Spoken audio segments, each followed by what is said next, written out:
Hello friends, તો આજે તમારા માટે સરસ મજાના ચટપટા એવા મકાઈના વડા લઈને આવી છું, જે બાળકોને તો ખુશ કરી દેવાના છે. તો આ એકવાર જરૂર ટ્રાય કરજો, બહુ સરસ થાય છે.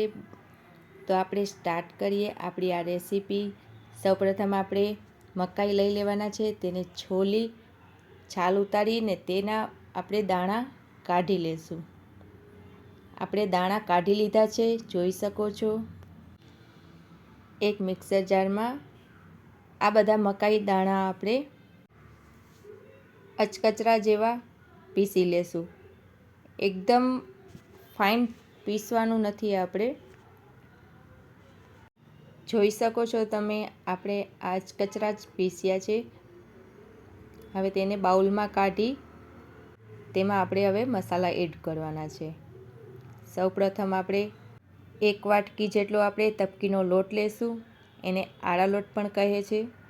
1 વાટકી ડુંગળી સમારેલી, 1 ચમચી જેટલું આપણે પેપ્રિકા લેશું, 1 ચમચી ઓરિગાનો, 1 ચમચી જેટલું ઝીણું સમારેલું લસણ ને સ્વાદ અનુસાર નમક.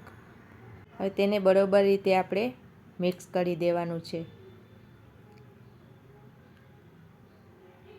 હવે તેમાં આપણે ખમણેલું ચીઝ ઉમેરશું, તેને પણ સારી રીતે આપણે મિક્સ કરી દઈશું. આ બેટરમાં જો તમારે ગાજર કે કંઈ ઉમેરવું હોય તો પણ ઉમેરી શકીએ છીએ. હવે આપણું તેલ પણ ગરમ થઈ ગયું છે, તેમાં આપણે નાના નાના હવે વડા ઉતારી લેશું. આ બેટરનો આપણે બીજો પણ ઉપયોગ કરી શકીએ છીએ, જેમ કે આ બેટરનો હાંડવો બહુ સરસ થાય છે. તો એકવાર એ પણ ટ્રાય કરજો. જોઈ શકો છો, આપણે બધા વડા આપણે તેલમાં ઉમેરી દીધા છે. હવે તેને ગોલ્ડન બ્રાઉન થાય ત્યાં સુધી આપણે એને ચડવા દઈશું. જોઈ શકો છો, જો ક્રિસ્પી થાય પછી આપણે તેને એક પ્લેટમાં કાઢી લઈએ.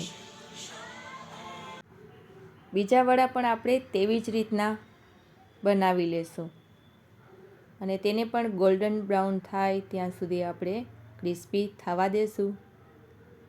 તો ફ્રેન્ડ્સ, આ રેસીપી બસ 10 જ મિનિટમાં થઈ જતી હોય છે, પણ ખાવામાં તો જરાવારમાં ચટ થઈ જવાની છે. વડા ક્રિસ્પી થઈ ગયા છે, તો તેને પણ આપણે પ્લેટમાં કાઢી લેશું. જોઈ શકો છો ફ્રેન્ડ, જોતાં જ મોઢામાં પાણી આવી જાય તેવા આપણા વડા તૈયાર છે. તેમાં આપણે પેરી પેરી મસાલો છાંટી દઈશું, અથવા તમારી પાસે મેગી મસાલો હોય તે પણ છાંટી શકીએ છીએ. એનાથી સ્વાદ બહુ જ સરસ આવે છે. તો ફ્રેન્ડ્સ, જો તમને મારી આ રેસીપી સરસ લાગી હોય તો લાઈક અને શેર જરૂર કરજો.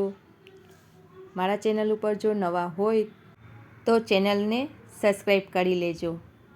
ને આ વિડીયો પૂરો જોવા માટે થેન્ક યુ. ને આ વડા મેયોનીઝ સાથે તો બહુ સરસ લાગે છે. અને જો તમે આ રેસીપી ટ્રાય કરી હોય તો કમેન્ટમાં તમારો અનુભવ જરૂર જણાવજો. મારા ચેનલ ઉપર બીજી ઘણી રેસીપી છે નવી નવી, તે તમે જરૂર જોજો.